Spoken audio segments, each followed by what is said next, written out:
GM 경영진이 조만간 정부의 공식적인 투자 계획과 외국인 투자 지역 지정 요청 신청서를 제출하겠다고 밝혔습니다. 정부는 그동안 한국GM이 부실해진 데 대해 최대 주주인 GM의 책임 있는 역할이 없다면 지원도 없다는 점을 분명히 해왔는데요. GM이 정부를 만족시킬 만한 계획을 제시할지 관심이 쏠리고 있습니다. 정홍규 기자입니다. 정부와 GM의 한국GM 정상화 협상이 급물살을 타고 있습니다. 정부는 GM 경영진이 빠른 시일 내에 한국에 대한 공식적인 투자 계획과 함께 외국인 투자 지역 요청을 위한 신청서를 제출하겠다는 의사를 전달했다고 밝혔습니다.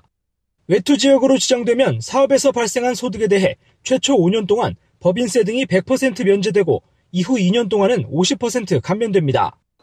GM 측은 그동안 정부 지원이 없으면 한국에서 철수할 수밖에 없다는 식이었지만 정부는 경영 실패에 대한 책임 없이는 지원도 없다고 못 박았습니다.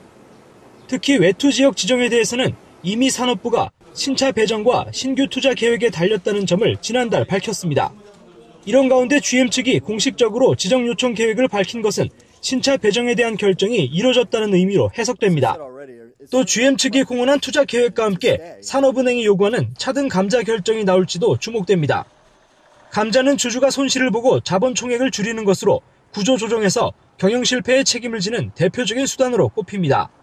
특히 산업은행이 앞으로 GM의 일방적인 결정을 최소한이라도 견제하기 위해서는 대주주 차등 감자가 필수입니다.